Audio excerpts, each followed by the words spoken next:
The red emergency lights bathed the corridors of Research Station Stellar Dawn in an angry glow.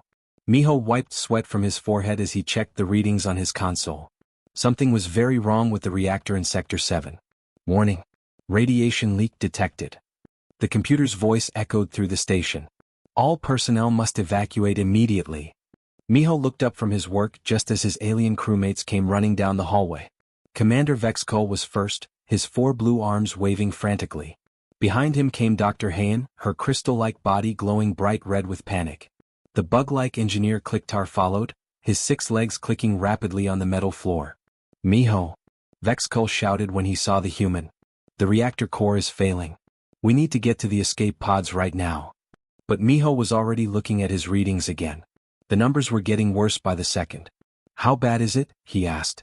Dr. Hayan's crystal form flickered with worry. The radiation levels are climbing fast. In 20 minutes, the whole station will be flooded with deadly energy. Anyone caught in Sector 7 will die in seconds. Vexkull grabbed a massive white suit from the emergency locker. The radiation protection gear was bigger than Miho's entire body. Help me get this on, the commander said. Someone has to reach the manual shutdown controls. Kliktar shook his insect head. Even with full protection, the radiation will kill you before you reach the control room.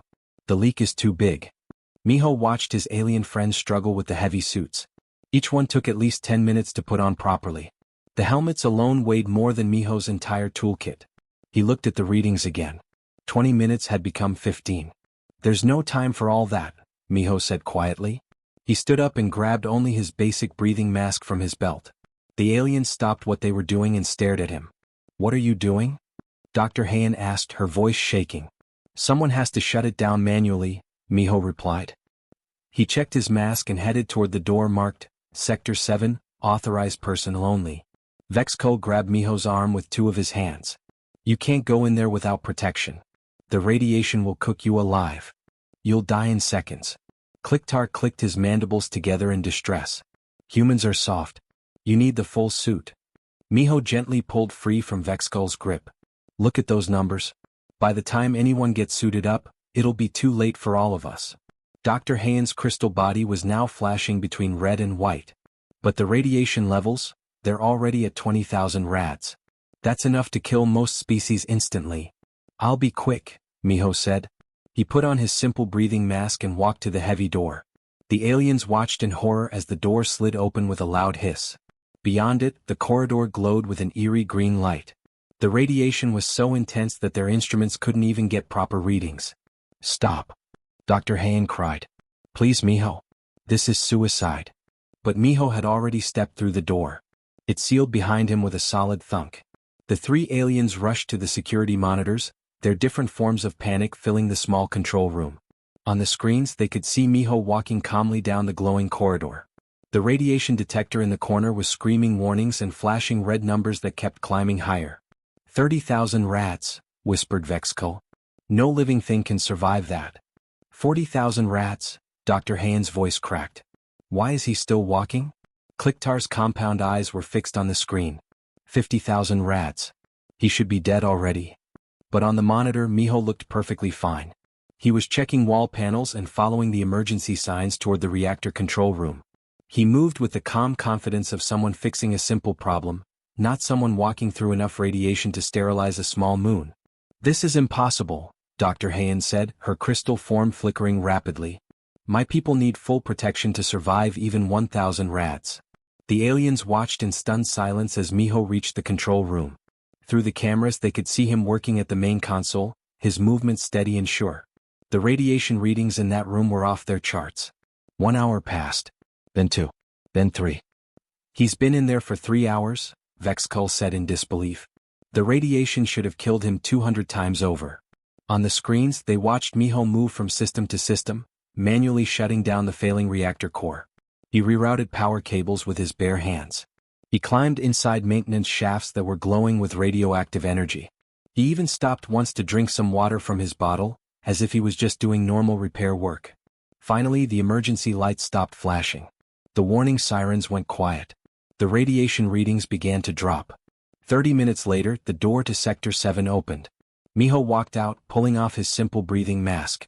He looked a little tired and his hair was slightly messy, but otherwise he seemed completely normal. The three aliens stared at him in total silence. "Well," Miho said, stretching his back, "that should hold. The main reactor's stable again. We'll need to replace some of the coolant lines, but the danger's over." Dr. Heian was the first to find her voice. How are you alive?" Miho looked confused. "What do you mean?" "The radiation." Clicktar clicked frantically. "You were exposed to levels that would kill entire planets." Miho shrugged. "All that. Yeah, it wasn't comfortable, but I've worked in worse conditions. Remember that solar flare repair I did last month?" The aliens continued to stare at him. In all their years of space travel, meeting dozens of different species, they had never encountered anything like this. This small, soft human had just walked through radiation that would have instantly killed the strongest warriors of their strongest races. "I could really use some coffee," Miho added. "And maybe we should call the supply station. We're going to need those new coolant lines pretty soon." Dr. Nari grabbed Miho's arm the moment he walked into the medical bay. Her long, graceful fingers were surprisingly strong as she pulled him toward the scanning table. "You're not leaving here until I figure out how you're still alive," she said firmly. Her large silver eyes were wide with worry and confusion. Miho sighed and sat down on the table. "I feel fine really. Just a little tired." "Fine?" Dr. Nari's voice went up an octave. "You were just exposed to enough radiation to kill a small city. Nobody feels fine after that." She activated the medical scanner, and immediately the room filled with soft blue light. The machine hummed quietly as it examined every cell in Miho's body. Dr. Nari's eyes grew wider as the results appeared on her screen. "This can't be right," she whispered. She ran the scan again. Then a third time. Commander Vexkull walked into the medical bay, still shaking his head in disbelief. "How is he, Doctor?" Dr. Nari pointed at the screen with a trembling finger. "According to these readings, not only is he perfectly healthy, but his cellular damage from the radiation exposure has already been completely repaired." "What does that mean?" Vexkull asked. "It means his body fixed itself while he was still in the radiation zone," Dr. Nari explained. "I've never seen anything like it. His cells were rebuilding faster than the radiation could destroy them." Clicktar scuttled into the room, his 6 legs clicking on the floor. "I contacted the Galactic Science Council. They want to speak with all of us immediately." Within minutes, the small medical bay was filled with holographic projections of scientists from across the galaxy. Dr. Zeftar from the Rigel system appeared as a floating ball of energy. Professor Kix from the Andromeda colonies looked like a giant blue tree. Commander Stelwyn from the core worlds had metal skin that reflected the room's lights. "Show us the scans," Dr. Zeftar's voice buzzed with electricity. Dr. Nari uploaded Miho's medical data to the shared network. The alien scientists went silent as they studied the impossible results. "His DNA structure is unlike anything in our databases," Professor Kix said, his tree-like branches swaying with excitement. "Look at these redundancies. Every genetic sequence has backup systems." Commander Stelwyn's metal face showed amazement. "My people are cybernetic and we don't have error correction systems this advanced. How did biological evolution create this?" Dr. Nari zoomed in on the cellular scans. "It's not just the DNA. Look at his mitochondria. They're producing energy at rates that should be impossible. And these protein structures here." She pointed to strange formations in Miho's cells. "They seem designed to absorb and process radiation as if it were food." "Process radiation as food?" Clicktar clicked his mandibles nervously. "That's impossible. Radiation destroys life. It doesn't feed it." Miho raised his hand politely. Excuse me. Could someone explain what all this means?" Dr. Zeftar's energy form flickered. "It means, young human, that your body is not just surviving radiation exposure. It's using that radiation to make itself stronger." The room fell quiet as everyone stared at Miho. He looked uncomfortable under all the attention. "I should contact Earth," Miho said. "Maybe our doctors can explain this better." "Already done," Commander Vexkull said. "Dr. Jiho from your orbital medical station is connecting now." Another hologram appeared in the crowded room. Dr. Jiho looked calm and unsurprised as he reviewed Miho's medical data. "This is perfectly normal for humans," Dr. Jiho said casually. The alien scientists started talking all at once, their various forms of communication creating a chaos of sounds, lights, and vibrations. "Normal." Dr. Nari's voice cut through the noise. "How is this normal?" Dr. Jiho adjusted his glasses. "Well, perhaps, normal isn't the right word. But humans have always been radiation resistant. We just assumed everyone else was too. Everyone else? Professor Kix's branches rustled with disbelief. Most species need heavy shielding to survive even low-level radiation. What you call background radiation, on Earth would kill most of us within hours. Dr. Jiho looked surprised. Really? But Earth isn't even that radioactive compared to some of the places humans work. We have mining colonies on moons with radiation levels 10 times higher. 10 times higher? Commander Stelwyn's metal skin actually changed color. That's impossible. I can send you the survey reports if you'd like, Dr. Jiho offered. Humans have been working in high radiation environments for centuries. We built cities near natural uranium deposits, lived in areas with radon gas, worked with radioactive materials long before we had proper safety equipment. Dr. Nari was frantically taking notes. But the cellular repair mechanisms we're seeing in Miho's scans, they're incredibly advanced. How did humans develop such sophisticated biological systems? Dr. Jiho shrugged. Evolution, I suppose. Earth has always had higher background radiation than most worlds. Over millions of years we adapted. Adapted. Dr. Zeftar's energy form pulsed rapidly. You didn't just adapt. You evolved into something that can thrive in conditions that would sterilize most planets. Kliktar suddenly stopped clicking his mandibles. Wait. Dr. Jiho, what's the radiation level in your medical station right now? Dr. Jiho checked a device on his wrist. About 2,000 rats. Pretty standard for a space station. Every alien in the room went completely silent. Even their various forms of breathing, humming, or glowing stopped. 2,000 rads is lethal to most species, Dr. Nari whispered. You're telling me that's normal for humans?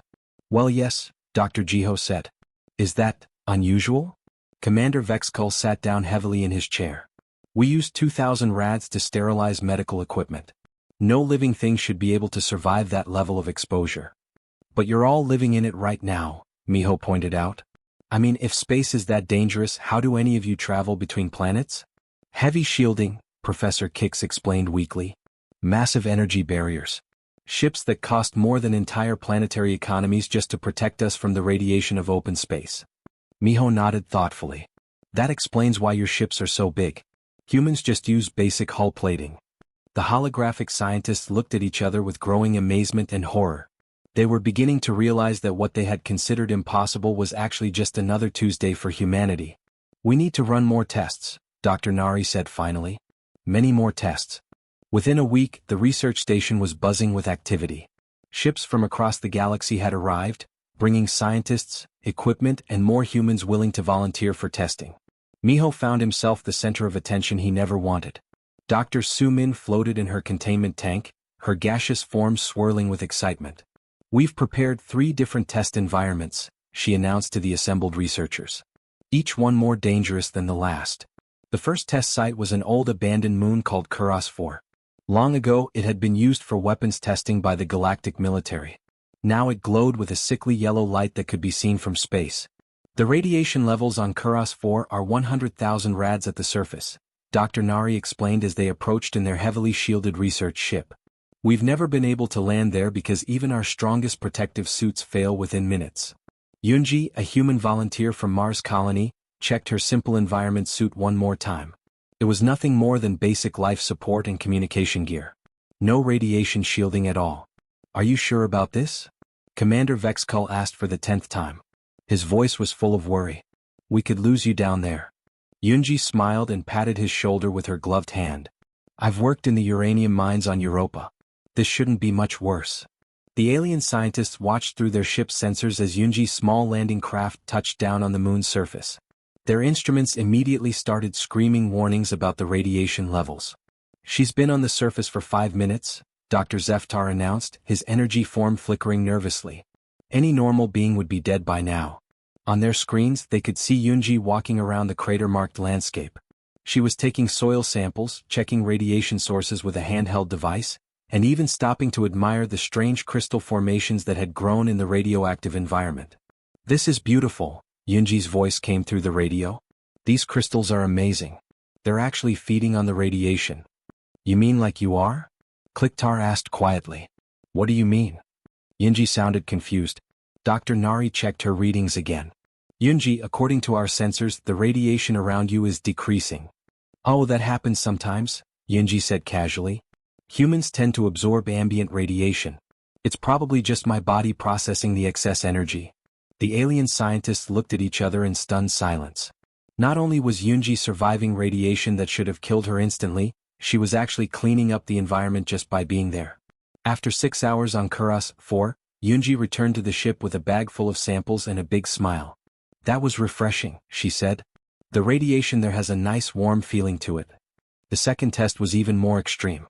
The research team traveled to the Nexus Point, where an experimental weapon had torn a hole in spacetime itself 10 years earlier. The area around the tear leaked exotic matter that existed partially outside normal reality.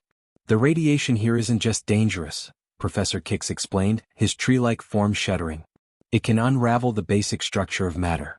We've lost 17 robotic probes trying to study this area." Wu Jin, a human engineer from Luna Base, volunteered for this test. He wore the same basic environment suit that Yunji had used, with one addition: a camera so the aliens could watch what happened. "The exotic radiation readings are off our charts," Dr. Sumin reported as Wu Jin approached the tear in space. "The energy there shouldn't be able to exist in our universe." But Wu Jin walked right up to the glowing crack in reality and started taking measurements. Through his camera, the scientists could see strange colors that their eyes weren't designed to process. Space itself seemed to bend and twist around the human. "This is incredible," Wu Jin's voice came through the radio with slight static. "The exotic matter is trying to interact with my cellular structure, but my body is adapting to it in real time." "Adapting how?" Dr. Nari asked urgently. "My cells are. I'm not sure how to explain this. They're learning to exist partially outside normal spacetime. I can feel the exotic radiation being absorbed and processed by my mitochondria." Wu Jin worked near the spacetime tear for 4 hours. When he returned, his body was actually glowing slightly with residual exotic energy. But he felt fine. Better than fine, actually. "I feel more alert," Wu Jin said as Dr. Nari ran her scans. "Like my brain is processing information faster." The medical readings showed that Wu Jin's neural activity had increased by 30%. The exotic radiation had somehow improved his cognitive function instead of destroying it. The third test was proposed by Dr. Hyan, a human xenobiologist who had been following the research with great interest. "I want to try the Omega Station ruins," she said. "It's been abandoned for 50,000 years, but the historical records say it was destroyed by something called reality-burning radiation." Even the alien scientists were nervous about this proposal. Omega Station had been built by an ancient civilization and was considered absolutely off-limits to all galactic species. "We don't even have instruments that can measure the radiation there," Commander Stelwyn protested. "Our most advanced sensors just show error messages when we point them at that region." But Dr. Hyan was determined. "If humans really are as radiation-resistant as these tests suggest, then we might be the only species that can explore those ruins and learn what happened there." The journey to Omega Station took 3 days. When they arrived, their ship's instruments immediately started malfunctioning just from being in the same star system. "I can't even get proper readings from here," Dr. Nari said, her voice tight with worry. "The radiation signature is unlike anything in our databases." Dr. Hyan put on her environment suit and headed for the shuttle. "Well," she said with a grin, "there's only one way to find out what's down there." As her shuttle approached the massive ruin station, the alien scientists held their breath. They were about to discover just how far human radiation resistance could go. The ruins of Omega Station waited in the darkness, glowing with an eerie light that had been burning for 50,000 years. Dr. Hyan's shuttle touched down on the ancient landing platform of Omega Station. The moment she stepped outside, her radiation detector started making sounds it had never made before. The numbers on the screen were so high they didn't make sense. "The readings are impossible," Dr. Nari's voice crackled through the radio from the research ship. "Our instruments say the radiation there should have torn apart the atoms in your body." But Hyan felt perfectly fine. Actually, she felt energized. The strange radiation seemed to make her mind clearer and her body stronger. She walked through the massive ruins, her flashlight cutting through the darkness of corridors that had been empty for 50,000 years. "These walls," Hyan said, running her hand along the smooth metal surfaces. "They're covered in writing. Ancient text that I've never seen before." Back on Earth, Dr. Kong was monitoring the mission from her laboratory. She was an expert in ancient languages and had been trying to decode alien writings for most of her career. When Hyan sent back pictures of the wall text, Kang's heart started beating faster.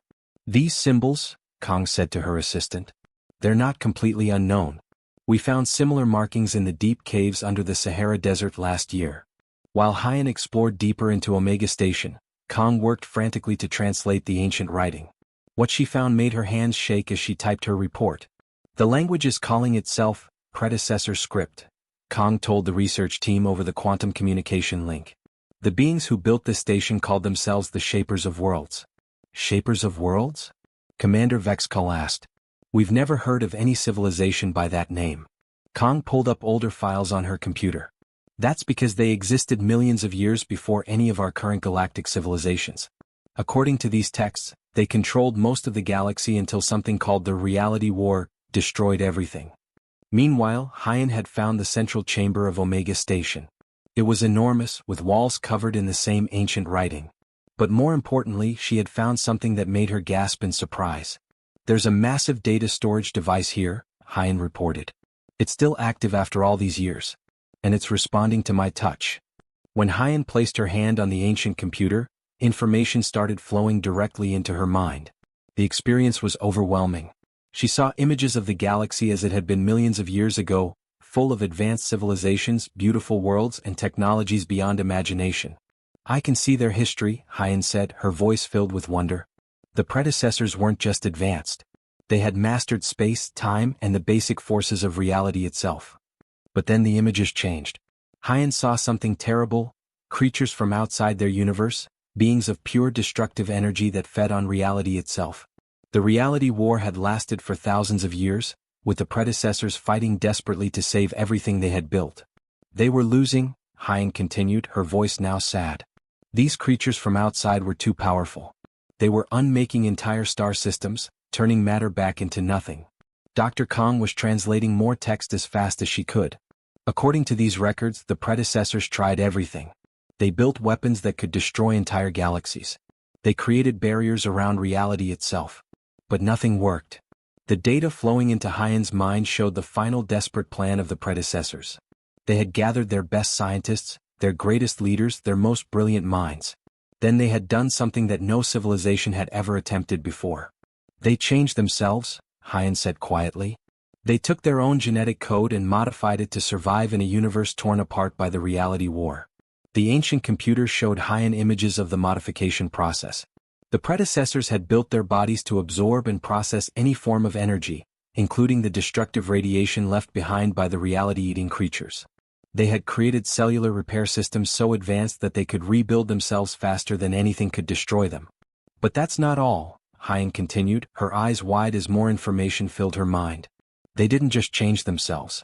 They created a new world, a training ground where their children could grow up in the harshest conditions possible. Dr. Kong found the matching text in her translations. They called this world the Forge, she announced to the research team. A planet bombarded with every type of dangerous radiation in the universe. A place where only their genetically modified descendants could survive. The pieces were falling into place. Commander Vexkull was the first to understand what this meant. Earth, he whispered. They're talking about Earth. The ancient computer confirmed it. Images flowed through Hyan's mind showing a planet that looked exactly like Earth, but millions of years ago. The predecessors had taken their modified genetic code, planted it on this harsh world, and waited to see what would develop. Humans aren't a natural species, Hyan said, her voice filled with awe. You're the descendants of the most advanced civilization in galactic history. The predecessors designed you to thrive in conditions that would destroy everyone else. Dr. Kong found more text. The genetic modifications were passed down through millions of years of evolution. Every human alive today carries the biotechnology of the predecessors in their DNA. The alien scientists on the research ship sat in stunned silence. They had spent their careers studying primitive civilizations, classifying species by their technological development. They had thought humans were newcomers to galactic civilization, young, inexperienced, and slightly backward. They had been completely wrong. The radiation resistance, the cellular repair systems, the ability to adapt to extreme environments, Dr. Nari said slowly. It's all artificial. Humans are living biotechnology.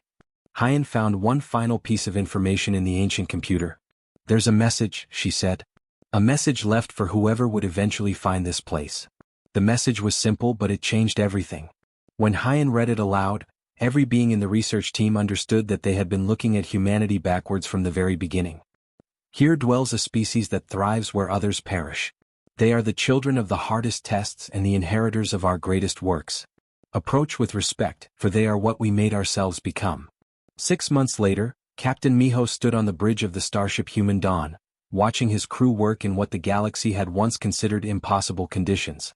Through the view screen, he could see the twisted wreckage of the Andromeda Gate, a massive space structure that had been declared permanently uninhabitable for 50,000 years. Radiation levels are holding steady at 200,000 rads, reported Lieutenant Soyeon from her station. She didn't even look up from her console as she announced numbers that would have sent any other species running for their lives. Any problems with the equipment? Miho asked.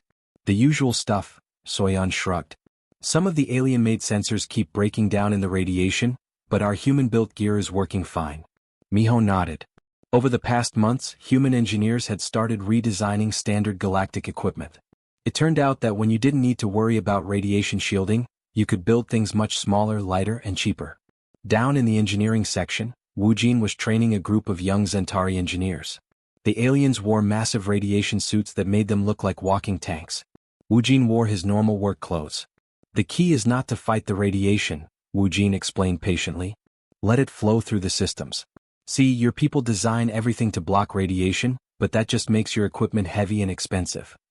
One of the young Zentari raised a gloved hand. But Instructor Wu Jin, how do we protect the sensitive electronics? Wu Jin smiled. You don't. You design electronics that work better when exposed to radiation. Humans figured this out centuries ago.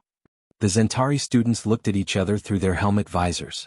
They were starting to understand that everything their civilization knew about technology had been based on the wrong assumptions. Meanwhile, on the planet Nexus Prime, Dr. Hyan was leading the largest archaeological expedition in galactic history. Teams of humans were exploring ruins that had been considered too dangerous to approach for thousands of years. We found 17 different predecessor sites this week alone, Hyan reported to the Galactic Council during their weekly meeting. Each one contains technology that our current civilizations thought was impossible. Council leader Thexmore leaned forward in his floating chair. What kind of technology? Power sources that run on cosmic radiation, Hyan explained. Computers that process information using quantum uncertainty. Medical equipment that repairs cellular damage by channeling background energy from space itself. The council members murmured among themselves. These discoveries were revolutionizing their understanding of physics, biology, and engineering.